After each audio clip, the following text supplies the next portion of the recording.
నమస్తే, welcome to Leo. మనతో ఉన్నారు పొలిటికల్ అనలిస్ట్ కట్టా కార్తిక్ గారు. నమస్తే అండి. భారత్ మాతాకి జై. అదే మనం చూసుకుంటాం, మసూద్ అజర్ ఈ పేరు వినగానే గతంలో ఏరోప్లేన్ హైజాక్ చేసిన విషయాలు కావచ్చు, ఇంకా చాలా చాలా సంఘటన మన అందరికీ తెలుసు. అటువంటి మసూద్ అజర్ చనిపోయాడని చెప్పేసి పాక్ కొన్ని మీడియాలు ప్రచురిస్తుంటే కొంతమంది కాదు, తృతిలో తప్పించుకున్నాడని చెప్పి మాట్లాడుతున్నారు. దాదాపు మసూద్ అజర్కి సంబంధించి తన కుటుంబ సభ్యులైనటువంటి ఒక 10 మంది చనిపోయారని చెప్పేసి అయితే తెలుస్తుంది. దాని తర్వాత ఒక లెటర్ రాశాడని చెప్పి భారత్ అంతు చూస్తానని చెప్పేసి అంటున్నాడని చెప్పేసి అయితే కొన్ని వార్తలు అయితే వస్తున్నాయి. ఇదే కాకుండా పాక్ కుట్రలు పూర్తిగా బయటపడ్డాయి. ఎందుకంటే ఏదైతే ఆపరేషన్ సింధూర్కి సంబంధించి దాదాపు ఏదైతే ఉగ్రవాదులకు సంబంధించిన స్థావరాలపైన దాడులు చేసిన తర్వాత 90 మంది దాకా చనిపోయారని చెప్పి తెలుస్తున్నారు. కానీ వీళ్ళందరికీ కూడా ఆ శవపేటికలకి ఎందుకని పాకిస్తాన్ జెండా కప్పారని చెప్పేసి అయితే ఇప్పుడు అడుగుతున్నారు. అంటే ఖచ్చితంగా ప్రతి ఒక్క ఉగ్రవాది పాకిస్తానే అని చెప్పేసి అనుకోవాలా? మొత్తానికి దీని గురించి మీరేం చెప్తారు? ఆపరేషన్ సింధూర్ చాలా విషయాలను బయటపెట్టింది. ప్రపంచం మొత్తం కూడా నివ్వెరపోతా ఉంది. అంతకంటే ముందు మోడీ గారి నిర్ణయాన్ని, భారత ఆర్మీ సాహసాన్ని ఇవాళ ప్రపంచం మొత్తం మెచ్చుకుంటా ఉంది. ప్రపంచం ముందు పాకిస్తాన్ ఏకాకైంది. కొన్ని విషయాలు ఇన్నాళ్ళు ఉగ్రవాదానికి పాకిస్తాన్కి సంబంధం ఉందని అందరికీ తెలిసినప్పటికీ కూడా సాక్ష్యం క్లియర్గా లేదు. ఇవాళ చాలా క్లియర్ కట్గా సాక్ష్యం కళ్ళ ముందు కనపడింది. పాకిస్తాన్లో ఆర్మీ క్యాంపులు ఉన్నాయి. ఆర్మీ క్యాంపులు ఉండో చేదేశానికైనా. అదే క్రమంలో ఉగ్రవాద క్యాంపులు ఉన్నాయి. ఉగ్రవాద క్యాంపులకి పాకిస్తాన్కి ఎందుకు సంబంధం ఉంది? పీఓకేలో 5 ఉగ్రవాద స్థావరాల మీద, పాకిస్తాన్లో 4 ఉగ్రవాద స్థావరాల మీద, భారతదేశం ఇటు వైమానిక దళమేమో పాకిస్తాన్ భూభాగంలో ఉన్నటువంటి ఉగ్రవాద శిబిరాల మీద, మన ఆర్మీ ఏమో మిసైల్స్ని పీఓకేలో ఉన్నటువంటి ఉగ్రవాద శిబిరాల మీద ఎట్ ఏ టైం ప్రయోగించింది. నిన్న రాత్రి అర్ధరాత్రి 1:25 నుంచి 1:44 వరకు, అంటే 14 నిమిషాల వ్యవధిలో ఇటు పీఓకే మీద, అటు పాకిస్తాన్ భూభాగంలో ఉన్నటువంటి ఉగ్రవాద శిబిరాల మీద ఎట్ ఏ టైం దాడి చేసింది. ఈ దాడిలో కూడా ప్రధానంగా 2 సంస్థలను టార్గెట్ చేసింది. ఒకటి జైషే మహమ్మద్, 2 లష్కరే తోయిబా. లష్కరే తోయిబా హెడ్ ఆఫీస్ని టార్గెట్ చేసాం. తర్వాత జైషే మహమ్మద్ ప్రధాన స్థావరాన్ని టార్గెట్ చేసాం. అక్కడ దాదాపు జైషే మహమ్మద్, మీరు చెప్పారు కదా, జైషే మహమ్మద్ సూత్రధారి అయినటువంటి మసూద్ అజర్, ఆయన కుటుంబ సభ్యులు దాదాపు 14 మంది చనిపోయారంట. అయితే ఆయన మాత్రం అక్కడ లేడు అన్నటువంటి సమాచారమే ఇంటర్నేషనల్ మీడియా చెప్తా ఉంది. అయితే ఆయన ఒక లెటర్ రాశాడు. ఆ లెటర్ ఇప్పుడు వైరల్గా మారింది. ఆయన ఏమంటాడంటే, చనిపోయినటువంటి తన కుటుంబ సభ్యులందరూ కూడా స్వర్గానికి వెళ్తారంట, భారతదేశం అని ఆయన వదిలిపెట్టడంట, ఆయన భారతదేశం మీద రాబోయే కాలం ఎలాంటి దయ, కరుణ, జాలి చూపించడంట, మోడీ గారిని నానా మాటలంటూ లెటర్ రాశాడు. సరే, ఆ లెటర్ను పట్టించుకునేవాడు ఎవడూ లేడు. కానీ మన ఆర్మీ టార్గెట్ మాత్రం ప్రధానంగా 2 వ్యక్తులు. ఒకటి ఈ మసూద్ అజర్, ఇది లష్కరే తోయిబా అధినేత అయినటువంటి హఫీజ్ సయ్యద్ రెండవ టార్గెట్. అంటే ఒకళ్ళేమో జైషే మహమ్మద్ సూత్రధారి, ఇంకోళ్ళేమో లష్కరే తోయిబా హెడ్. వీళ్ళిద్దరూ మన టార్గెట్. ఇప్పుడు మన ఆర్మీ టార్గెట్ వీళ్ళిద్దరిని ఎట్టి పరిస్థితుల్లో కథం పట్టియాలి. వీళ్ళిద్దరి టార్గెట్గానే దాడులు నడిచే ఈ 2 ఉగ్రవాద సంస్థల టార్గెట్గానే అంటే మన దాడులు జరిగాయి నిజానికి. అయితే వీళ్ళిద్దరూ ఈ దాడుల్లో చనిపోలేదు ఇప్పటికైతే మనకున్న సమాచారం మేరకు, ఇంటర్నేషనల్ మీడియా కథనాల మేరకు. ఈ ఇద్దరి కోసం వేట కొనసాగుతూ ఉంటుంది. రాబోయే కాలంలో కూడా వీళ్ళని వదిలేదే లేదని చెప్పేసి భారత ఆర్మీ ప్రకటిస్తూ ఉంది. వీళ్ళిద్దరూ భారతదేశంలో జరిగిన అనేక ఉగ్ర దాడులకు, ముంబై దాడులు కావచ్చు, తర్వాత మీరు అన్నట్టు హెలికాప్టర్ హైజాకింగ్ కావచ్చు, తర్వాత మన దేశంలోనే కాదు అమెరికా మీద జరిగినటువంటి గత దాడులు కావచ్చు, వీటన్నిటిలో కూడా వీళ్ళు సూత్రధారులు. వీళ్ళని ఖచ్చితంగా కథం పట్టేయాల్సిందే. కాకపోతే మీరన్న కొన్ని వాస్తవాలు. ఇప్పుడు మనం పాకిస్తాన్ ఆర్మీ మీద దాడి చేయలేదు, పాకిస్తాన్ ఆర్మీ క్యాంపుల మీద దాడి చేయలేదు, పాకిస్తాన్ సామాన్య ప్రజల మీద దాడి చేయలేదు. మనం దాడి చేసిందల్లా కేవలం ఉగ్రవాద శిబిరాల మీద. మరి ఆ ఉగ్రవాద శిబిరాల మీద దాడి చేస్తే పాకిస్తాన్కి ఎందుకు ఇబ్బంది కలుగుతుంది? పాకిస్తాన్కి ఎందుకు నొప్పి కలుగుతుంది? అది పాకిస్తాన్ హ్యాపీగా ఫీల్ కావాల్సిన విషయమేగా. తను చేయలేని పని భారతదేశం చేసి చూపించింది. అంటే డైరెక్ట్గా ఈ ఉగ్రవాద శిబిరాలు పాకిస్తాన్ డబ్బులతోనే, పాకిస్తాన్ పర్యవేక్షణలోనే నడుస్తున్నాయని వాళ్ళు ఒప్పుకుంటున్నట్టే కదా. అదిగాక శవపేటికల మీద కూడా చూసుకుంటే పాకిస్తాన్ జెండాలు కావచ్చు, అదేవిధంగా ఆర్మీకి సంబంధించినటువంటి అధికారులు కావచ్చు, హాస్పిటల్కి వెళ్ళి చెప్పి పరామర్శించడం కావచ్చు, అదేవిధంగా ఆ యొక్క అంత్యక్రియల్లో పాల్గొనడం కావచ్చు. అంటే ఖచ్చితంగా పూర్తిగా ఓపెన్గా ఒప్పేసుకున్నట్టే అంటారా? ఖచ్చితంగా ఉగ్రవాదులందరూ కూడా పాకిస్తానీలే అని చెప్పి ఒప్పేసుకున్నట్టు అని చెప్పేసి అనుకోవచ్చా? వెరీ లేటెస్ట్గా పాకిస్తాన్ డిఫెన్స్ మినిస్టర్ ఒక ఇంటర్నేషనల్ మీడియాకి ఒక ఇంటర్వ్యూ ఇచ్చాడు. దాంట్లో ఆయన చెప్పింది ఏంటంటే, గతంలో మాకు ఉగ్రవాదులతో సంబంధాలు ఉండేవి, మేము ఫండింగ్ చేసి వాళ్ళని పెంచి పోషించిన మాట వాస్తవమే. అయితే అమెరికా బ్రిటన్ డబ్బులు ఇచ్చేవి కాబట్టి సోవియట్ యూనియన్ మీద దాడి చేయడం కోసం, వాళ్ళని పతనం చేయడం కోసం మేము ఉగ్రవాదులను తయారు చేశాము. అయితే ఇప్పుడు ఉగ్రవాదులతో మాకు సంబంధం లేదు, కాశ్మీర్ దాడితో మాకు సంబంధం లేదని, అంటే ఇప్పుడు జరిగిన దాడి నుంచి తాము సేవ్ చేసుకోవడం కోసం, తమకు సంబంధం లేదని చెప్పుకోవడం కోసం గతంలో ఉగ్రవాదులతో వాళ్ళకున్న సంబంధాలని సాక్షాత్తు ఒక మీడియా ముందు పాకిస్తాన్ డిఫెన్స్ మినిస్టర్ రక్షణ మంత్రి ఒప్పుకున్నాడు. అయితే ఆ సంబంధాలు కొనసాగుతూనే ఉన్నాయని నిన్న జరిగిన సంఘటన క్లియర్గా చెప్తోంది. ఒకటి మీరు చెప్పినట్టు ఉగ్రవాదులకి పాకిస్తాన్ జెండాలు ఎందుకు కప్పారు? వాళ్ళు ఏమన్నా స్వతంత్ర సమరయోధురా, పాకిస్తాన్ ఆర్మీ జవాన్లా, పోనీ భారత దాడుల్లో చనిపోయిన సగటు పాకిస్తానీ పౌరులా? కాదు కదా, ఉగ్రవాదులు కదా. ఉగ్రవాదులు అని వాళ్ళ ఆయుధాలు, వాళ్ళ చేతుల్లో ఉన్నటువంటి ఆయుధాలు చెప్తా ఉన్నాయి, వాళ్ళ స్థావరాలు చెప్తా ఉన్నాయి, వాళ్ళ చరిత్ర చెప్తా ఉంది. అలాంటి ఉగ్రవాదులకి ఎందుకని పాకిస్తాన్ జెండాలు కప్పారు? పైగా ఈ ఉగ్రవాదులు హాస్పిటల్లో ఉంటే పాకిస్తాన్ ఆర్మీ చీఫ్గా ఉన్నటువంటి మునీర్ డైరెక్ట్గా అక్కడ వెళ్ళి చూసి వచ్చాడు. ఈ ఆర్మీ చీఫ్ ఉగ్రవాదుల దగ్గరికి వెళ్ళి పరామర్శించడం ఏంటి? అసలు విచిత్రంగా ఉంది. అంటే పాకిస్తాను ప్రభుత్వము, ఆర్మీ, ఉగ్రవాదులు కలిసే నడుస్తున్నారు. వీళ్ళంతా కలిసే ప్లాన్ చేస్తున్నారు. నేను చాలా క్లియర్గా డే 1 నుంచి చెప్తా వస్తున్నాను. కాశ్మీర్లో జరిగిన దాడి పాకిస్తాన్ ఫండింగ్ చేసి చేపించింది. ఎందుకు చేపించిందో కూడా చెప్పాను. ఎందుకు చేపించిందంటే పాకిస్తాన్లో అంతర్గత కలహాలు పెరిగిపోయాయి. పాకిస్తాన్ ప్రభుత్వం మీద అక్కడ ప్రజలు తిరుగుబాటు చేస్తూ ఉన్నారు. గతంలో బంగ్లాదేశ్లో ప్రజలు ఎలా తిరుగుబాటు చేసి బంగ్లాదేశ్ ప్రధాని ఆ దేశం నుంచి తరిమి కొట్టారో, గతంలో శ్రీలంకలో ప్రజలు ప్రభుత్వం మీద తిరుగుబాటు చేసి అక్కడ ఉన్నటువంటి అధ్యక్షుడిని తరిమి కొట్టారో, ఇప్పుడు శ్రీలంకలో కొత్త ప్రభుత్వం నడుస్తూ ఉంది.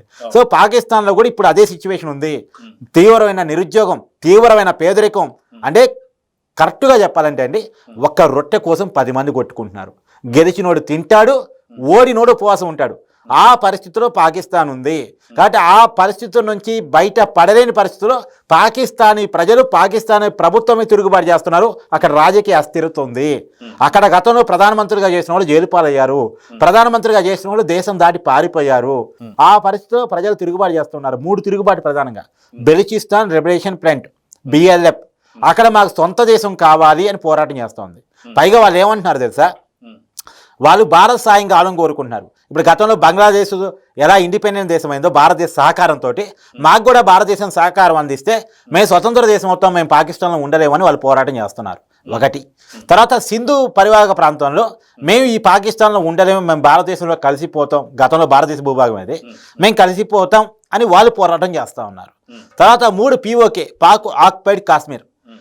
అంటే ఆర్టికల్ 370 ఎత్తివేసిన తర్వాత కాశ్మీరీ భూభాగం, అంటే భారత భూభాగంలో ఉన్న కాశ్మీర్ ఏ రకంగా డెవలప్ అవుతుంది పర్యాటకంగా, అక్కడ ప్రజల స్థితిగతులు ఆర్థికంగా ఎలాగా మెరుగుపడాయో POK ప్రజలు కళ్ళ ముందు చూస్తూ ఉన్నారు.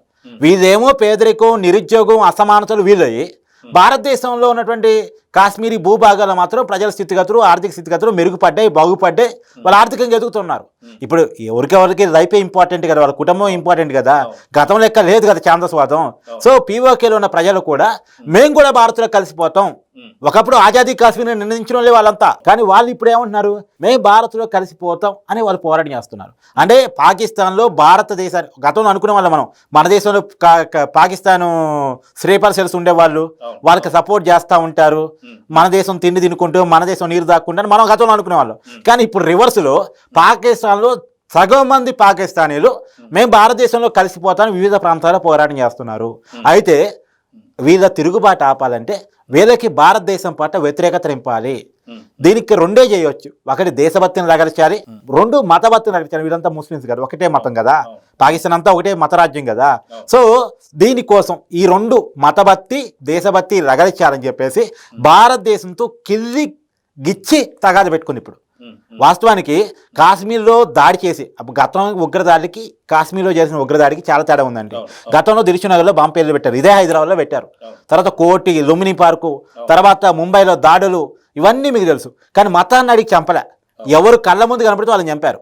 కానీ మొన్న కాశ్మీర్లో మాత్రం మతాన్ని అడిగి చంపారు. అది కూడా ఎంత దారుణంగా అంటే మతం అనే విషయం ఎస్టాబ్లిష్ కావాలని చెప్పేసి జిప్పులు ఇప్పించి ప్రైవేట్ పార్ట్ చెక్ చేసి చంపారు. హిందువా ముస్లిం అని అడిగి చంపారు. పైగా ఒక లేడీ నా భర్తను చంపారు కదా నన్ను కూడా చంపని అడిగితే పోయి మీ మోడీ చెప్పుకోపో, మీ మోడీ చెప్పుకోవడానికి నువ్వు ఉండాలి కదా, ఇలా ఇంత దారుణంగా చంపామని చెప్పుకోపో అని చెప్పేసి అంటే మోడీ అభిమానిని బీజేపీ కార్యకర్తని హిందుత్వవాదిని రెచ్చగొట్టే పని కూడా చేశారు. వాళ్ళ ఉద్దేశం ఏంది, అక్కడ మతం కనుక ఎస్టాబ్లిష్ అయితే భారతదేశంలో హిందువుల్లో కనుక కోపం వచ్చి ముస్లిమ్స్ మీద పడిపోతే భారతదేశంలో హిందువులు ముస్లింలు కొడుతున్నారు అని కనుక పాకిస్తాన్లో కనుక ప్రజలు చూపించగలిగితే వాళ్ళు యాంటీ భారత్గా తయారవుతారు. అది భారతదేశంలో కూడా రాలేరు. భారతదేశంలోకి భారతదేశంలోకి కలుస్తామనే మాట అనరు కదా ఇక. అది వాళ్ళు అనుకున్నది. ఇక్కడ మతదాడి జరిగితే దాన్ని అక్కడ చూపించవచ్చు అని. రెండోది ప్రభుత్వానికి వ్యతిరేకంగా జరుగుతున్న ఉద్యమాన్ని పక్కదారి పట్టించవచ్చు. ఇక్కడ భారతదేశం పాకిస్తాన్ మీద యుద్ధానికి వస్తుందని చూపించేసి అక్కడ అంటే దేశం అనేసరికి మిగతా అన్ని పక్కన పెట్టేస్తారు కదా, అది జరిగిద్దని వాళ్ళు ఎక్స్పెక్ట్ చేశారు. కానీ భారతదేశం చాలా మెచ్యూరిటీగా ప్రవర్తించింది. పాకిస్తాన్ ట్రాప్లో పడలేదు, మత కలహాలకి అవకాశం ఇవ్వలేదు. భారతదేశం మతాలకు అతీతంగా, కులాలకు అతీతంగా, పార్టీలకు అతీతంగా, వర్గాలకు అతీతంగా ఏకమై భారత మాతకి జై అన్నారు. పాకిస్తానీ బుద్ధి చెప్పాలి అన్నారు. అందరూ అన్నారు ఈ మాట. కాబట్టి పాకిస్తాన్ కోరుకున్న పాచికలు పారలేదు. ఇంకోటి వాళ్ళు అనుకుంది వాళ్ళ దేశంలో ఐక్యత వస్తుందని కూడా అది రాలేదు. మన దేశంలో ఐక్యత దెబ్బతినలేదు, వాళ్ళ దేశంలో ఐక్యత రాలేదు. వాళ్ళ దేశంలో జరుగుతూనే ఉన్నాయి. ఇంకా భారతదేశం యుద్ధానికి రావట్లేదు. రెచ్చగొడదామని చూశారు. భారతదేశం ఏం చేసింది, డైరెక్ట్గా యుద్ధానికి పోకుండా, తుపాకీ కాల్చకుండా, బాంబులు వేల్చకుండా ఆర్థిక యుద్ధాన్ని ప్రకటించింది. అంటే రక్తపాత యుద్ధాన్ని ప్రకటించింది. పాకిస్తాన్తో ఉన్న దౌత్య వాణిజ్యపరమైన సంబంధాలు కట్ చేసింది. సింధు జలాల నిలిపివేత చేస్తానని చెప్పేసింది. గతంలో సింధు జలాలు సస్పెండ్ చేస్తున్నట్టు ప్రకటించింది. పాకిస్తాన్లో తడిసిపోయింది. అదే నిజానికి సింధు జలాలు ఎట్ ఏ డే బంద్ కావు, ఒక్క రోజులో అయ్యే పని కాదు, అది స్టెప్ బై స్టెప్ జరిగింది. అయితే అదే జరిగితే 80% పాకిస్తాన్ భూభాగం ఎడారిగా మారే ప్రమాదం ఉంది. అక్కడ తాగునీరు, సాగునీటి సమస్య వచ్చే అవకాశం ఉంది. అది పాకిస్తాన్కి అర్థమైపోయింది. డైరెక్ట్గా యుద్ధానికి వస్తా అనుకుంటే ఇలా దెబ్బ కొట్టింది భారతదేశం. ఇప్పటికే మన దేశం పేదరికంలో ఉండే, ఇంకా భారతదేశం నుంచి వచ్చే అన్ని ఆగిపోతే, దిగుమతులు అన్నీ ఆగిపోతే మా దేశం పరిస్థితి ఏంటని వాళ్ళకి అర్థం కాదా. ఇంకా రెచ్చగొట్టే మాట చేశారు, మా దగ్గర 130 అనుభవంలోనే మీ మీద వేసేస్తాం, సింధు నదిలో మీ రక్తపాతాన్ని పారిస్తాం, మోడీని వదిలిపెట్టాం, ఇలా ఏదో రెచ్చగొట్టే ప్రయత్నం చేశారు. మనం ఏమీ కౌంటర్ అవ్వాలి. స్ట్రాటజిక్గా మనం చేస్తుంది ఏంటంటే ప్రపంచంతో పాకిస్తాన్తో ఉన్న సంబంధాలని తెగ్గొట్టాలని. ఎందుకంటే పాకిస్తాన్ అనుకున్నాడు తన మీద భారతదేశం దాడికి వస్తే చైనా తనకి సపోర్ట్గా వస్తుంది, ఇస్లాం కంట్రీస్ సపోర్ట్గా వస్తాయి అని అనుకున్నాడు. కానీ పాకిస్తాన్ ఏకాకిం చేయడానికి మనం దౌత్యపరమైనటువంటి విషయాల జోలికి పోయాం. అంటే సౌదీ అరేబియాతో మాట్లాడాం, రష్యా ఆల్రెడీ వన్ సైడ్గా మనం సపోర్ట్ చేసింది. తర్వాత అమెరికాతో మాట్లాడాం. ఐక్యరాజ్య సమితి ముందు పాకిస్తాన్ ఉగ్రవాదతో సంబంధాలు ఉన్న విషయాన్ని ఎస్టాబ్లిష్ చేశాం. సో ఇప్పుడు చైనా పాకిస్తాన్ పక్కన రావడానికి ప్రపంచం తిట్టింది. ఉగ్రవాదుని పెంచి పోషిస్తుంటే వాడి పక్కన నువ్వు పోతా ఉంటే బుద్ధి లేదా నీకంటది. ప్రపంచం చైనా తిట్టింది. సో పాకిస్తాన్ పక్కన పోదామని అనుకున్నా పోలేని పరిస్థితిని భారతదేశం క్రియేట్ చేసి పెట్టింది. అంటే పాకిస్తాన్ ఏకాకిం చేయగలిగింది. రెండోది, పాకిస్తాన్కి నిధులు రాకుండా ప్రపంచ బ్యాంక్ ముందు లేదా ఏషియన్ డెవలప్మెంట్ బ్యాంక్ ముందు పాకిస్తాన్ ఉగ్రవాదులకు ఫండింగ్ ఎలా చేస్తుంది మీ దగ్గర అప్పులు తీసుకొని అనే విషయాన్ని కూడా చెప్పింది. సో పాకిస్తాన్ అస్తదిగ్బంధనం చేసింది. దౌత్యపరంగా ఏకాకిని చేసి, వాణిజ్యపరంగా ఏకాకిని చేసి, రేపు ఆ నిధులకు కూడా పాకిస్తాన్ లేకుండా చేసేసి ఏమీ చేయలేని పరిస్థితులు పడ్డది. ఇలా చేస్తూ ఒక పక్కన, ఇంకొక పక్కన ప్లాంట్గా ఇంటెలిజెన్స్ ద్వారా నివేదికలు తెచ్చుకొని ఎక్కడెక్కడ టెర్రరిస్ట్ క్యాంపులు ఉన్నాయి అనేది ఐడెంటిఫికేషన్ చేసి ఒక్కసారిగా మిసైల్స్తో ఒక పక్కన, తర్వాత వైమానిక యుద్ధ విమానాలతో మరొక పక్కన దాడులు నిర్వహించింది. ఇప్పుడు 100 మంది తీవ్రాలు చనిపోయారు. పాకిస్తాన్ ఏ పరిస్థితిలో ఉందంటే, నేను దాకా యుద్ధం సిద్ధం ఏదో పెద్ద డైలాగులు కొట్టారు కదా, మన బాలకృష్ణ సినిమాలో డైలాగులు కొట్టారు కదా, కొడితే మన యుద్ధ విమానాలు పోతే యుద్ధ విమానాలు వస్తే నేను కనిపెట్టే రాడార్ సిస్టమ్ వాళ్ళ దగ్గర లేదు. భారతదేశం మన మీద దాడి చేస్తుందని చెప్పగలిగే ఇంటెలిజెన్స్ వ్యవస్థ వాళ్ళ దగ్గర లేదు. అంటే వాళ్ళ బలహీనత మనకు అర్థమైపోయింది. రెండోది, మన యుద్ధ విమానాలు అక్కడికి వచ్చినప్పుడు దాడులు చేసిన తర్వాత, చేయకముందు కాదు, చేసిన తర్వాత మన యుద్ధ విమానాన్ని వచ్చాయని గమనించి వాళ్ళేదో 2 యుద్ధ విమానాలు మన మీద పంపించారట. F-16 ఒకటి, ఇంకేదో ఒకటి పంపించారట. ఆ 2 కూడా మనల్ని ధ్వంసం చేసి వచ్చేసారు. అంటే పాకిస్తాన్ యుద్ధానికంటే వస్తే 3-4 రోజులు మించి ఒక వారం కూడా నిలవదు అనేది అర్థమైపోయింది. పాకిస్తాన్కి కూడా తెలుసు ఆ విషయం. కాకపోతే ఏంటంటే భారతదేశాన్ని రెచ్చగొట్టి రప్పించాలి తప్ప తన యుద్ధం చేయొద్దానికి ఉంది. భారతదేశాన్ని కవ్విస్తే, రెచ్చగొడితే, తీడితే, కొట్టినట్టు చేస్తే భారతదేశ యుద్ధానికి వస్తుంది, తన పక్క చైనా వస్తుంది, టర్కీ వస్తాయి, ఇస్లాం కంట్రీస్ అన్ని వస్తాయి అని అట్ట కలలు కన్నది. పాకిస్తాన్ కలలుగానే మిగిలిపోయాయి. ఇప్పుడు కొరితో తలగోకుంటే ఏమవుద్దండి, తల ఊడి అవతల పడింది. ఇవాళ పాకిస్తాన్ పరిస్థితి అదే అయింది. ఇవాళ పాకిస్తాన్ ముందున్న ఏకైక ఆప్షన్ అయ్యా భారత్, ప్లీజ్ దయచేసి నేను ఉగ్రవాదులు పండించాను, నన్ను క్షమించు అని శరణు వేయటం తప్ప పాకిస్తాన్ మరో దుక్కు లేదు. అయినా సరే మేకపోతు గాంభీర్యాన్ని ప్రదర్శించి అక్కడున్న ప్రజల్ని మభ్యపెట్టడానికి పాకిస్తాన్ ప్రజలు ఏమైపోయినా పర్లేదు, మా పదవులు మాత్రమే మాకు ముఖ్యం అనుకుని భారతదేశం మీదకి వచ్చారా, పాకిస్తాన్ ప్రపంచ పటంలో ఉండే అవకాశం ఉండదు. అయితే మనం ఇక్కడ చూసుకుంటే ఇంకొకటి కూడా వస్తుందండి. సెంట్రల్ గవర్నమెంట్ నుంచి వచ్చినటువంటి నివేదికలు ఏదైతే ఉన్నాయో మొదటి స్థానంలో నిజంగా ఏదైనా అటాకులు మొదలైతే మొదటి స్థానంలో ఢిల్లీ ఉంది, రెండో స్థానంలో హైదరాబాద్ ఉంది. దీన్ని ఎలా చూడాలంటే, ఎందుకంటే హైదరాబాద్ గతంలో కూడా మనం చూసుకుంటే ఉగ్రవాదకు సంబంధించి కొంత మనకి ఇక్కడ చిన్న చిన్న కనెక్షన్స్ మనకు కనిపిస్తున్నాయి. ఆ ఎన్ఐఏ కావచ్చు ఇవన్నీ కూడా తెరిచి చెప్పాయి. సో హైదరాబాద్ రెండో లిస్టులో ఉండడాన్ని ఎలా చూడాలంటే, అంటే మన హైదరాబాద్లో గతంలో కూడా టెర్రరిస్ట్ యాక్టివిటీస్ జరగటం, బాంబు పేలులు జరగటం, టెర్రరిస్టులు కాల్పులు అవి ఇవి మనం చూసాం, గతంలో చూసాం. అనేక మందిని మనం అదుపులో తీసి మన ఎన్ఐఏ టీం కావచ్చు, తర్వాత లోకల్ పోలీసులు కావచ్చు, ఎంతోమందిని అదుపులో తీసుకొని వాళ్ళు టెర్రరిస్టులు అని చెప్పేసి వారి చరిత్ర కనుక్కొని వాళ్ళని జైల్లో పెట్టడం గతంలో మనం చూసినటువంటి చరిత్ర మనకు ఉంది. కాబట్టి ఖచ్చితంగా హైదరాబాద్కి పాకిస్తాన్కి ఎక్కడో చిన్నపాటి లింకులు ఎప్పుడూ కనపడుతూనే ఉంటాయి.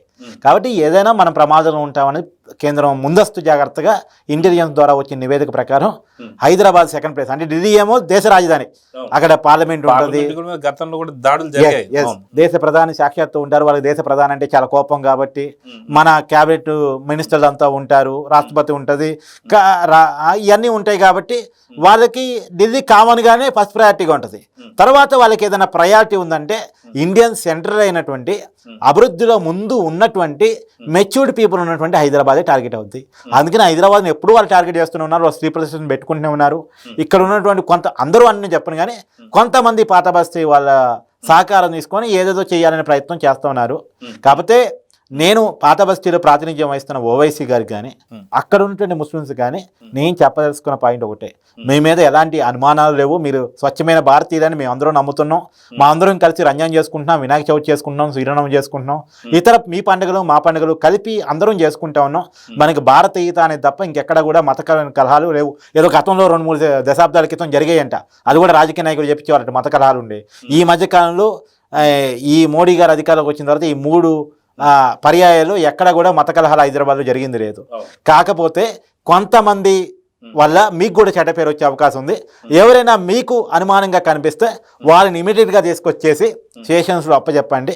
ఎందుకంటే బయట వాళ్ళు వచ్చి కనుక్కోవడం కష్టం, మీకు మీరు ఈజీగా ఐడెంటిఫికేషన్ చేసుకుంటారు. కాబట్టి మీకు ఏదైనా అనుమానం ఎవరి మీద వచ్చినా సరే అర్జెంటుగా వాళ్ళని తీసుకొచ్చి అప్పచెప్పండి. రెండోది ప్రత్యేకించండి, పాకిస్తాన్ నుంచి బంగ్లాదేశ్కి, అలాంటిది బంగ్లాదేశ్ కూడా పాకిస్తాన్కి ఇప్పుడు సపోర్ట్గా ఉంది. బంగ్లాదేశ్ నుంచి కోల్కతా నుంచి సొంత ఆధార్ కార్డు, మన దేశం యొక్క ఆధార్ కార్డులు పుట్టించుకొని హైదరాబాద్కి వచ్చి నివాసం ఉంటున్నారంట. ఈ జాతిని పట్టుకోవాలి ముందు, ఇది ఎవరు అనేది. యాక్చువల్గా మన దేశంలో పుట్టి పెరిగినోడికి ఏమి అంత సపోర్ట్గానే ఉంటుంది, బయట నుంచి వచ్చి ఇక్కడ సెటిల్ అయిపోతాడు, వాడి మన దేశం మీద ప్రేమ ఉండదు ఏమి. అలాంటి వాళ్ళు ఏదో చేసే ప్రయత్నం చేయొచ్చు. కాబట్టి అలాంటి వాళ్ళు ఎవరున్నా సరే దయచేసి వాళ్ళందరినీ పట్టించండి. వాళ్ళ వల్ల మీకు ఇన్సెక్యూరిటీయే, మొత్తం హైదరాబాద్కి ఇన్సెక్యూరిటీయే, దేశానికి కూడా ఇబ్బందికరమే. కాబట్టి అలాంటి వాళ్ళు ఎవరున్నా సరే ఐడెంటిఫై చేసి ఇమీడియట్లీ లోకల్ పోలీస్కైనా లేదు ఆర్మీ పీపుల్కైనా అప్పచెప్పాలని నేనైతే కోరుకుంటాను. సో చూద్దామండి, ఖచ్చితంగా మీరు అన్నట్టుగా దేశంలో జరుగుతున్నటువంటి ఒక దాడులు, యుద్ధం అయితే స్టార్ట్ అయిపోయిందని చెప్పేసి అనుకోవచ్చు. ఆపరేషన్ సింధూర్లో మొత్తం సక్సెస్ అయ్యామని చెప్పుకోవాలి. సో రానున్నటువంటి ఒక టైంలో హైదరాబాద్లో ఉన్న వాళ్ళు మాత్రం కొంత హై అలర్ట్గా ఉండాలి. సో మాక్ డ్రిల్స్ ఇవన్నీ కూడా జరుగుతున్నాయి, వీటన్ని పర్యవేక్షించి కొంచెం జాగ్రత్తలు తీసుకోవాలని చెప్పి కోరుకుందాం. నమస్తే. Please subscribe to Leo news for more videos.